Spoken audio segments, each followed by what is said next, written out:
Who cares if Garrett Crochet almost no-hit his former team? The White Sox won a series. And let's discuss Chicago avoiding being Boston's get-right team on today's episode of Locked On White Sox.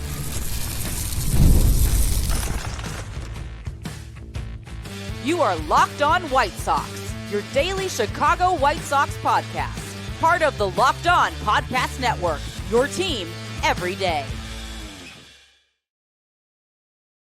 Hello, I'm your host, Todd Welter, lifelong Sox fan and the site expert at SouthsideShowdown.com, part of the Fansided Network. And also, I've covered Major League Baseball for outlets such as the Associated Press. And thanks for making Locked On White Sox your first listen every day, part of the Locked On Podcast Network, your team every day.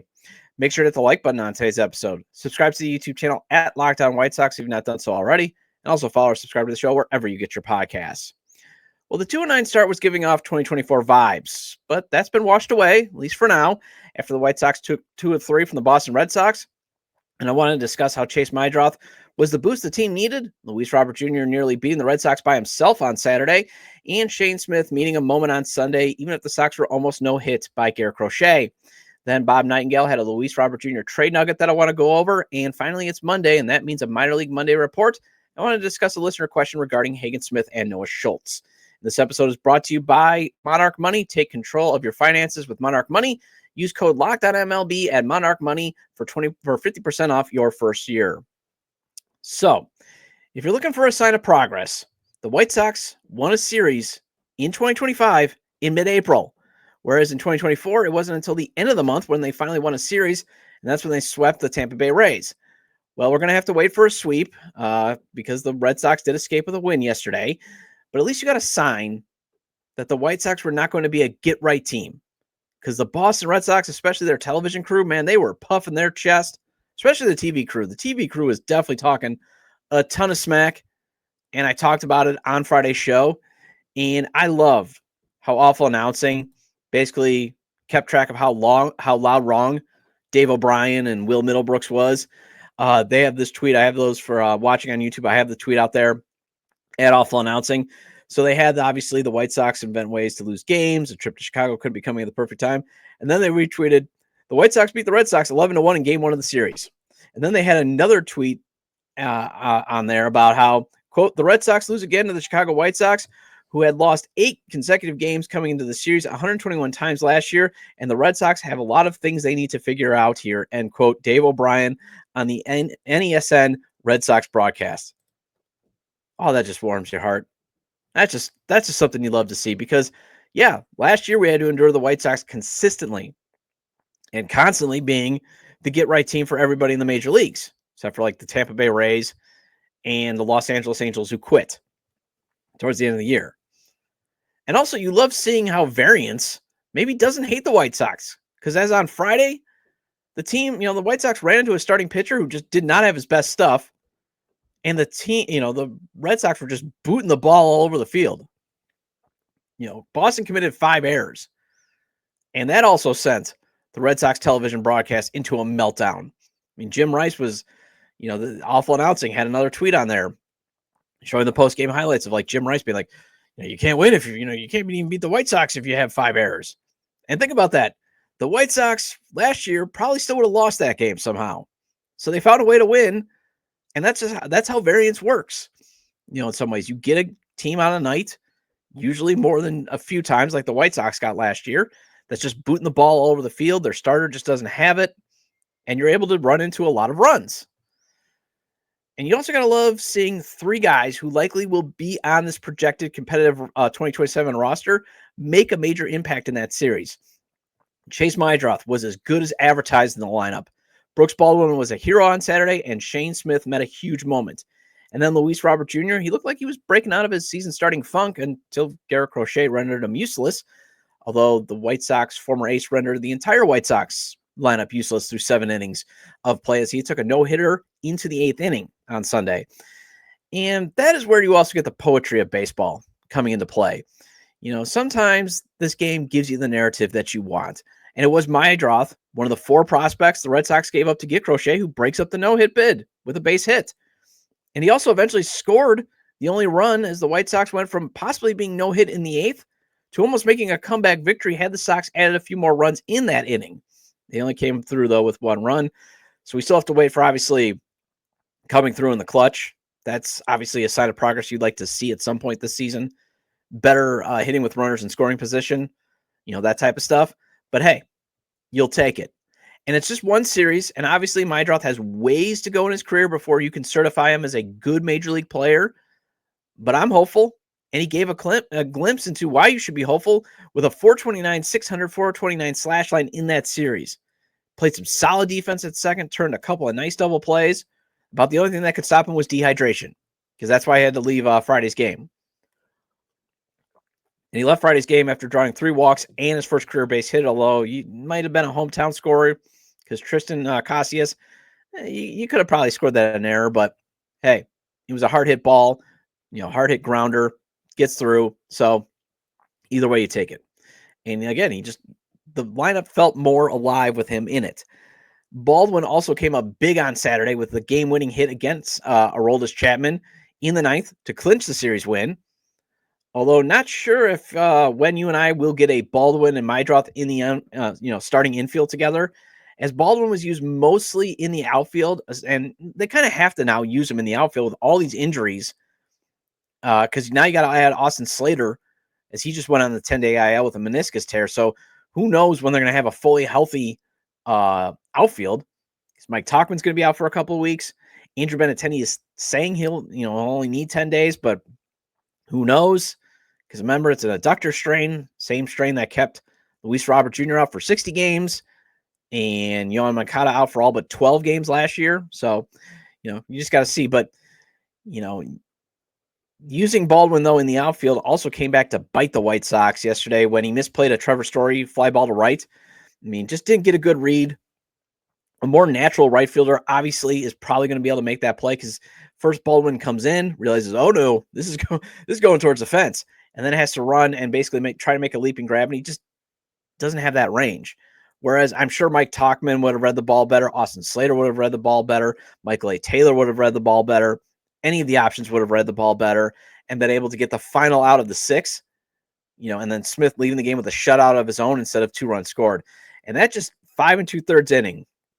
Shane Smith has been pretty good at getting those outs. It's just that final out in the 6th inning that has just been, where it's like, man, that's another data point you'd like to see. You'd like to see him just not have to always struggle to get that final out of the 6th inning. But, I'll get to him in a second. But getting back to Baldwin, I also think, again, this series kind of gave, they kind of played their hand a little bit, showing of how they envision Baldwin, and that is more in the super utility guy. Although, again, if you're going to try him as a super utility guy, maybe try him more in left where the ball isn't as hit to as much. Just saying, misplay, again, though, what you saw, though, again, if he misplays a fly ball, at worst, it's a double. It just gets amplified and magnified if there's runners on base, obviously.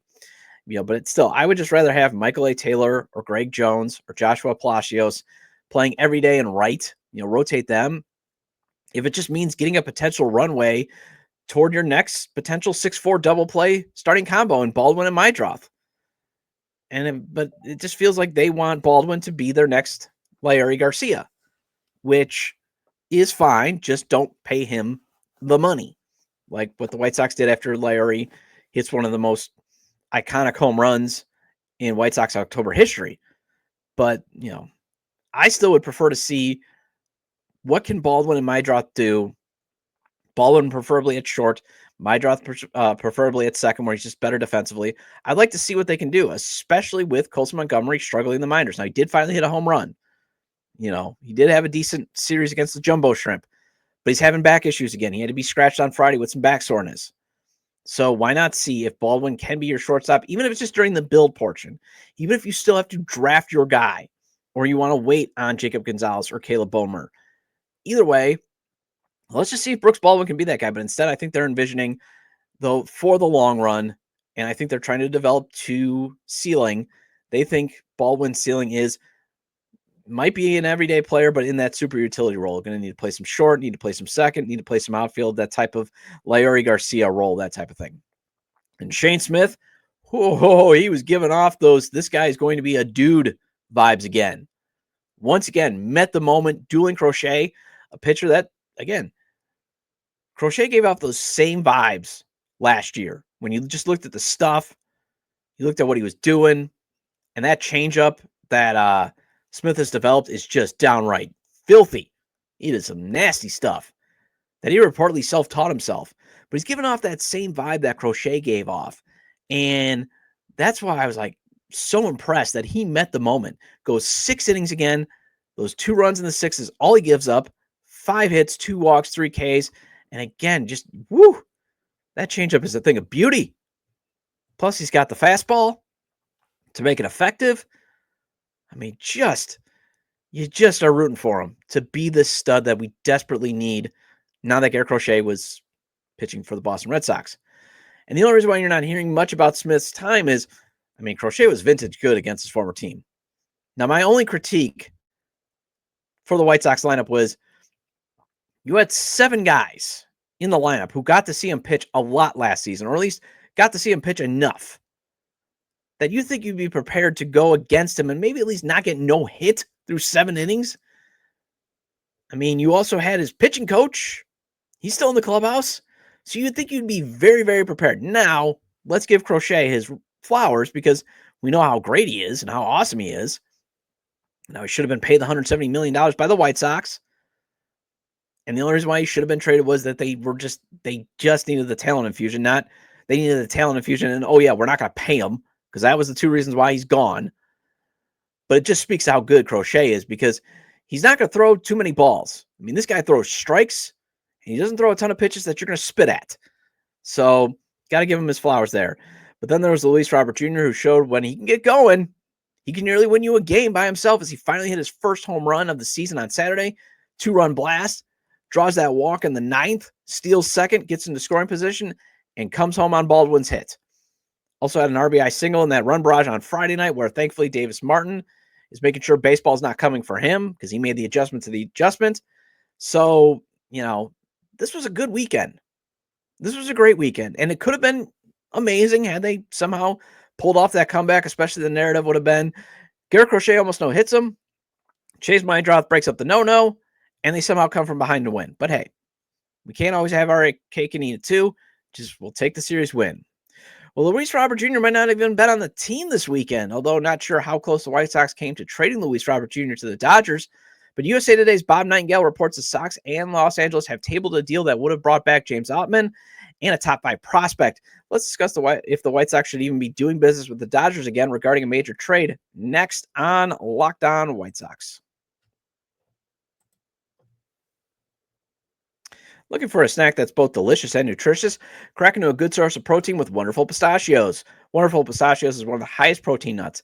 Each 1-ounce serving has 6 grams of protein, giving you over 10% of your daily value. Plus, they're packed with fibers and better-for-you unsaturated fats to help you keep feeling fuller longer.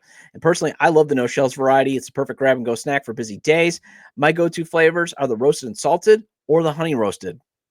The roasted and salted, they're great because it just has that perfect blend of roasted flavor, but just enough salt to give you that good taste, but you don't need to drink a gallon of water after eating a handful of them. The honey roasted, talk about great flavor. Just an explosion of honey goodness. I'm a fan of honey. So, if you like honey flavored stuff, got to go with the honey roasted. And if you love cracking open every shell for that satisfying crunch, the in-shell options, they're a classic favorite too. Get snacking and get cracking with the snack that packs protein punch. Visit wonderfulpistachios.com to learn more.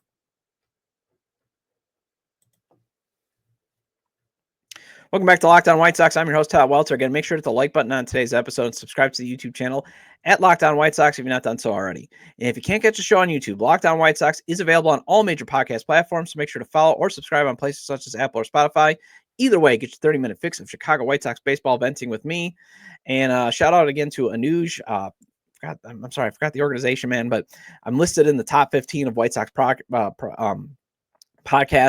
Again, I apologize for that, but if you just Google White Sox 15 podcasts, I'm on there. So it's been said many times on the show that Bob Nightengale is well-sourced within the White Sox organization, and he had a little nugget in his USA Today's Sunday notebook. This is what he writes. The Chicago White Sox and Los Angeles Dodgers have tabled trade discussions that would send center fielder Luis Robert Jr. to the Dodgers for AAA outfielder James Outman and a frontline prospect. So as you and I navigate the Miguel Vargas experiment, you got to wonder, well, do you want to go through the Outman experience and another top Dodgers prospect experience too, considering let's just go through, because the Sox do love to do business with the Dodgers. You currently have pitcher Nick Nastrini at Charlotte with a 1.54 whip, and he had a 7.07 ERA last season in 7 starts. Definitely struggled with his command. Came over in that Lance Lynn trade and the Joe Kelly trade. Jordan Leisure, the other pitcher that came in that deal, he's been inconsistent in the bullpen. He was downright unhittable last April and May, then just absolutely fell apart to the point where he was just never heard from again in July. Obviously made the opening day roster. He's had a couple of bad outings. He's had maybe 1 or 2 decent outings. Alexander Albertus, he's the team's number 17 prospect, but still hasn't played a single game in the Sox organization because they traded for him when he had a broken leg at the time of the Fetty Kopak deal. That also brought Miguel Vargas to our shores. Drell Perez is the other prospect that came in that deal. He has an 806 OPS to start the season at high A ball. Aldrin Batista, he had a decent first start on the mound for Winston-Salem too. He came in an international trade type deal that they did. But it looks like right now Batista and Perez are the 2 best that they've gotten so far from the Dodgers, and they're years away from helping. So the guys that the Sox have picked up from the Dodgers who are close to the big leagues, or at least, or even at the MLB level, it's Vargas, Nastrini, and Leisure. And they've ranged from showing promise to showing promise of being busts. And it's been a lot more showing promise of being busts. So do you want Outman, a once promising player the Dodgers moved on from? They have technically moved on from him. They have buried him. He is their Dominic Fletcher. And oh yeah, he's 27, the same age as Robert Jr. But the plus is on Outman over, say, Vargas. Outman had a good season in the majors. Finished 3rd in NL Rookie of the Year voting in 2023 after a 248, 353, 437 slash line with 23 home runs, WRC plus of 118, and a 4 F4. And he posted 9 outs above average at center and 1 defensive run saved, so he can feel the position well too. Career-wise, he's got a solid 781 OPS with runners in scoring position.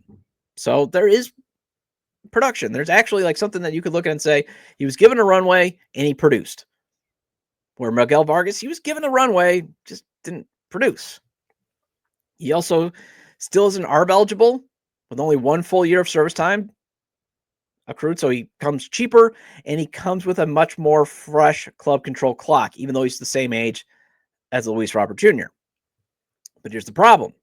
His production cratered in 2024 to the point where he got demoted to AAA, basically bounced back and forth then last season, and he didn't even come close to making the big league roster. I mean, and the fact that the Dodgers completely rebuilt their lineup or their outfield and just casted him aside just shows you what the Dodgers now think of Outman.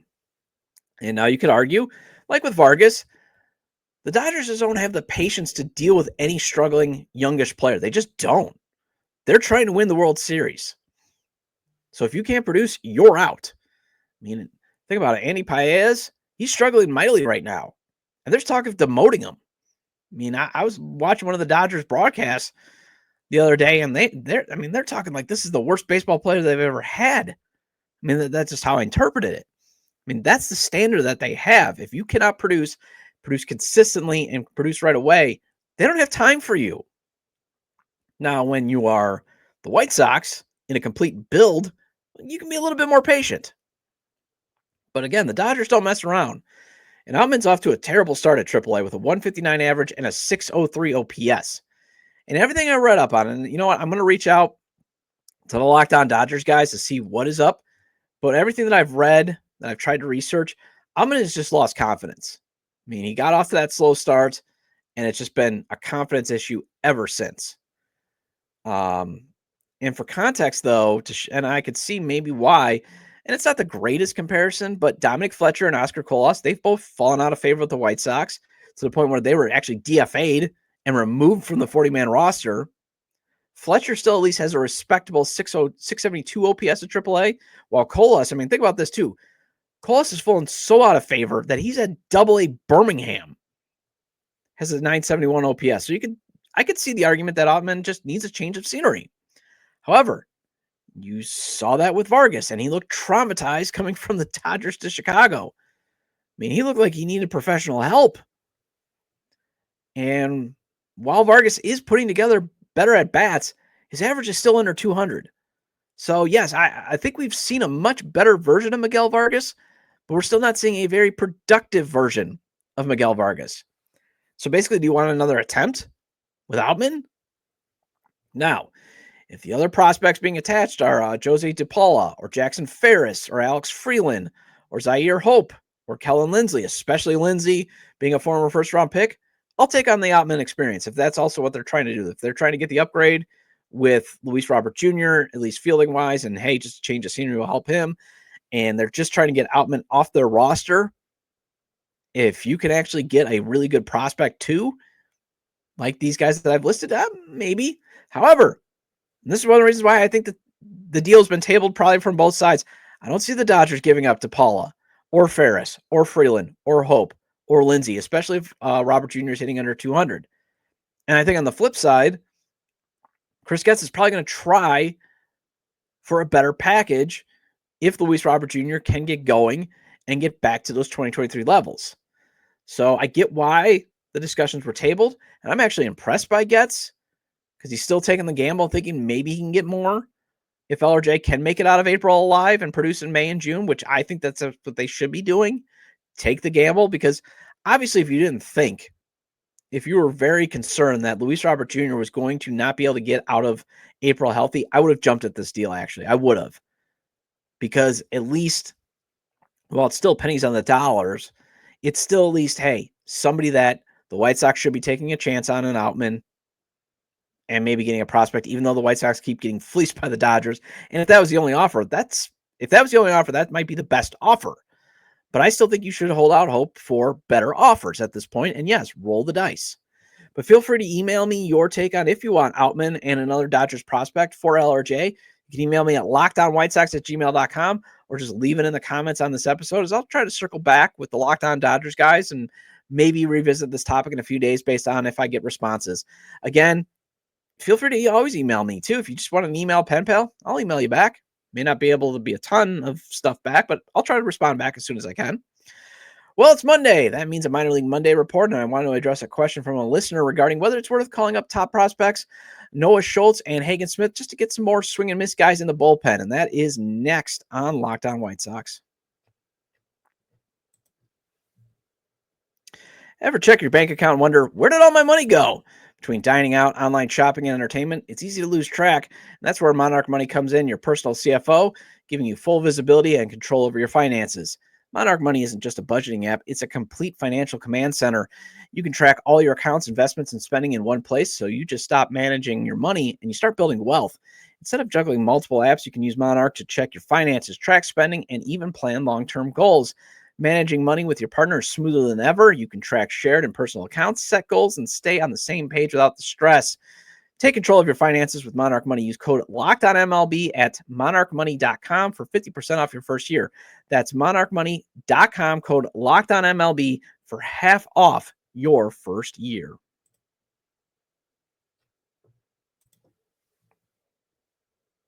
Welcome back to Locked On White Sox. I'm your host, Todd Welter. Again, shout out to all the everydayers. I appreciate your loyalty. Please hit the like button on today's episode and recommend to your fellow Sox fans or baseball fans, friends, to subscribe to the YouTube channel at Locked On White Sox, or wherever they get their podcasts. This show is available on all major podcast platforms. Hope you had a good weekend. Mine, again, was another low-key weekend. Took my daughter to a birthday party. Otherwise, just kind of sat around, watched the Masters. So, yeah, that's about what I did. So hopefully you had a more, and watched White Sox baseball, obviously. So hopefully you had a more eventful weekend. So last week, it was Noah Schultz who had a shaky first start, and Hagen Smith who had a great one. This week, flip it. Schultz went 5 strong innings of shutout ball, 2 walks, and 6 Ks. I believe that was on Friday.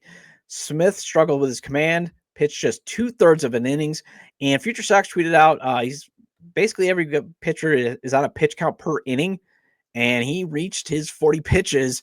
So they pulled him with 2/3 of an innings. He allowed 2 hits, 2 runs, 2 walks, and 2 strikeouts. And it's just part of the development process. There's just going to be days he's going to be still struggling to find the strike zone, and that's what he's got to work through. But speaking of development, and speaking of everydayers, I like this question from Southside Surg 88. He posted this on the YouTube page a few episodes back. He asked me, would it be a good or bad idea to call up Smith and Schultz and have them be our closers for about a month and then bring them up to the rotation because we have no arms in the bullpen. First, creative thinking, and appreciate the question. Second, assistant GM Josh Barfield was on Friday's broadcast and was asked, are there any minor league arms that might get moved into the bullpen to maybe even help this season? So first, Barfield didn't mention Schultz or Smith. I believe, if I remember, I listened to it and I took my notes down. It was Grant Taylor and Jairo Iriarte. So, although he did mention both are still being tried as starters. But with all four, what I like that they're still doing is they're still trying to develop them to their ceilings instead of their floors. That's why I don't think they would ever make Schultz and Smith closers, even in the interim, because, you just don't want to pause developing them to be stud starters, even if it's just a brief moment. And this isn't like when the Sox tried it with Chris Sale back in the day, or even when they were using Michael Kopech out of the bullpen during their competitive window. The White Sox needed those guys to help them win now. They don't need Schultz and Hagen Smith to win now. Yes, I'm not a fan of watching the losses either, but this team is not going to win even if Schultz and Smith were up like in a few months or in a few weeks. They're just not going anywhere. Everything has to be ready and should be prepared for 2027. That should be the goal. And the goal should be you should be winning a World Series either in 2029 in your brand new stadium or in a hopefully a built up Comiskeyville around Rate Field. Either way, that should be the goal. That should be what we're focusing on. And bringing them up just to help a shaky bullpen right now in games that don't matter. Again, I appreciate the question. I'm not poo-pooing it because I think they need power arms. They need swing and miss stuff in that bullpen. But they're not going to be competitive right now. So the goal should be you should be developing guys to their ceilings, not to their floor. So, for example, the scouting report on Iriarte is his floor is being a good reliever, but there is a chance he could still be a good middle of the rotation guy.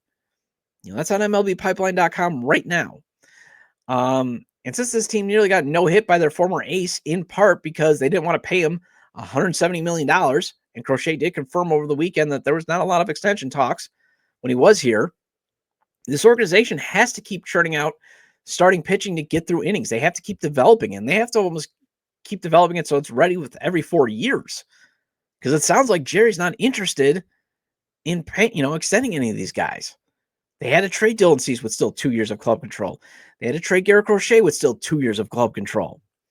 So if you got a guy who can be a good starter, you need to develop him almost to be that ceiling. Now, obviously, if they can't be a good starter, then you move them to the pen. It's kind of the reverse. I know we're used to, hey, a lot of these guys have came up through the bullpen. It still can't hurt to have them come up through the bullpen, but the focus should be develop them to their ceilings in this case.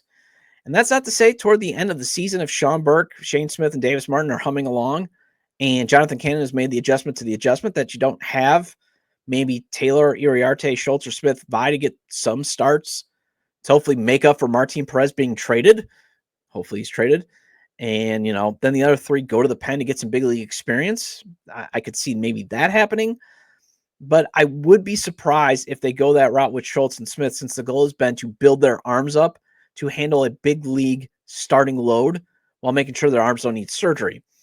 I would peg more Taylor likely being put into the bullpen at some point because Barfield made the comments that, we think Taylor's stuff could also work really well in the bullpen. Scott Merkin of MLB.com, I remember him saying that the team was considering, there was a long shot chance that they were thinking about it. At least it was more him thinking about it, that he could have started the season in the bullpen based on his velocity. And he did dominate in his first start at AA, 3 innings of shutout ball. And I'd also say Iriarte, as they did give him a taste in the pen last season, although he's been struggling in his first 3 games as a starter. And that might be another reason why you might actually now want to pivot and develop him to his floor like they're doing with Peyton Polite. He too only was able to get an inning in against Charlotte because he hit his pitch limit for an inning. And his velocity's been down too as he's focused on being a starter. So maybe a move to the pen with a focus on throwing harder could still make him an effective reliever. But velocity with Schultz, Taylor, and Smith, that's not a problem with them. So I have no problem with the focus of them being starters. Well, that wraps up this edition of Locked On White Sox. Thank you for making Locked On White Sox your first listen today. For your second listen, check out the all-new Locked On MLB Game Night. Every game, every night, all season long. Get local analysis on a national scale. Find MLB Game Night on Locked On MLB on YouTube or wherever you listen to your podcast. And I'll be back tomorrow with a crossover episode with Locked On A's to talk about the upcoming series against the team that used to play in Oakland.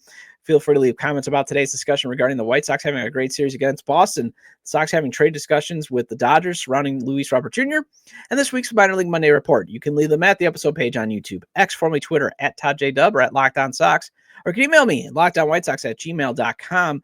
Have a great day, and I'll see you tomorrow.